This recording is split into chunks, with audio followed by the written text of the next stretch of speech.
Hi there, it's Trisha, and I want to go over the trades that I took for Thursday, February 5th. I used two trade setups. Lately I've been using mostly the scalp trade setups off the smaller tick chart, only because I don't have automatic trend lines on my Sierra charts. So I'm working on getting something similar so I don't have to hand draw them in on my longer tick charts. But anyway, I use three charts with indicators for confirmation before ever taking a trade. And you can check those setups out at www.easyemintrade.com. And you can get the ebook there for $49.97 with the trade setups. And I'll give you all the files that I've accumulated for TradeStation, eSignal, Sierra, and the information for Ninja, all for that price of the ebook. So anyway, I wanted to show you two trade setups that started to occur on the scalp indicator.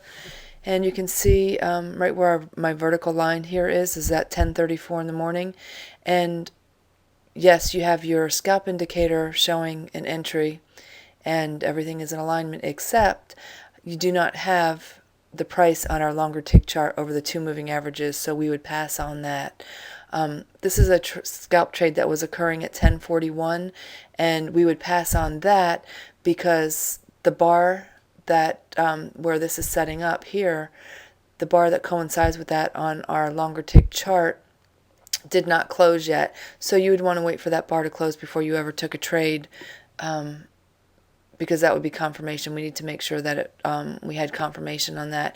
And as you can see, anyway, another reason why we wouldn't take it is because we're already overbought and going sideways. So we would want to see this indicator down here with divergence, or at least crossing up from oversold before we ever took that trade. So that's the reason why these two trades you would pass on.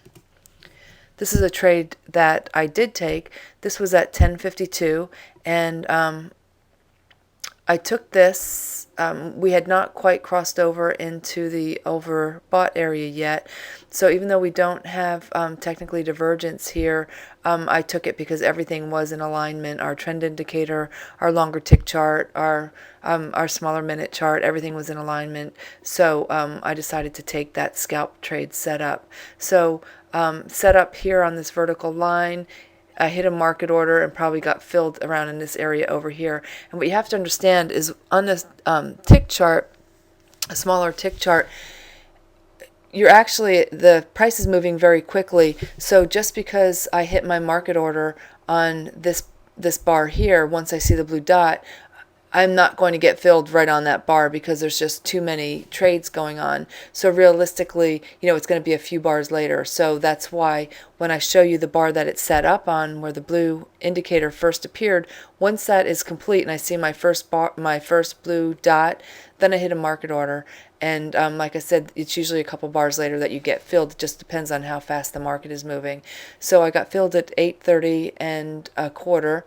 And I used my trail stop method for my stop. So I would move my stop to here, my stop to here, my stop to here, my stop to here, and I actually got stopped out over here at 8:33 and a quarter for a gain of 3.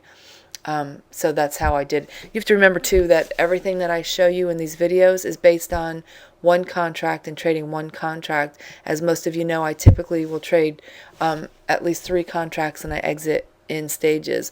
I get out a third at +2, a third at +4, and then I let that final third ride until I get stopped out, all the while moving my my stop up or down with the market.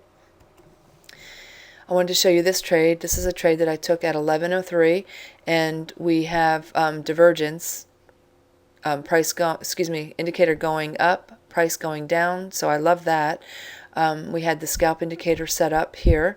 So I hit a market order once I saw the first blue dot, and it's complete. I see my first blue dot, I hit a market order, get filled over here at 8:33.50. Use my trail stop method for exit, move my stop to here, and actually got stopped out right over here. So I actually got stopped out at 8:33.50. So that trade was break even. Didn't win, didn't lose. But anyway, I liked the setup. Everything was in alignment on all of my charts. So just didn't work out. this is a trade that's set up during lunch, and I typically will not trade during lunch. This was at 11:58, and you have price going sideways. You have the indicator moving higher with divergence. Scalp trade set up. So if you are somebody who trades at lunch, that was a really awesome setup and an awesome trade. Actually, you would never have been stopped out until up here, and depending on where you got in, you would have had a gain of 4.5 to 5 points, just depending on what your fill was when you actually got in the trade. And again, trail stop method for exit, you would not have been stopped out until over here. So that would have been an awesome trade if you took it. And I just wanted to point that out for those of you that are trading during lunchtime. Sometimes I do, sometimes I don't. I just did not happen to be here at lunchtime. But I must say most of the time I do not trade at lunchtime. So anyway, those were the two trades that I took today. I took a scalp trade for +3 and a scalp trade for break even for a total gain of 3. And of course, if you took that scalp trade at lunchtime, you would have had an additional at least 4.5 points if you took it. So anyway, go to www.easyemintrade.com and check out those setups.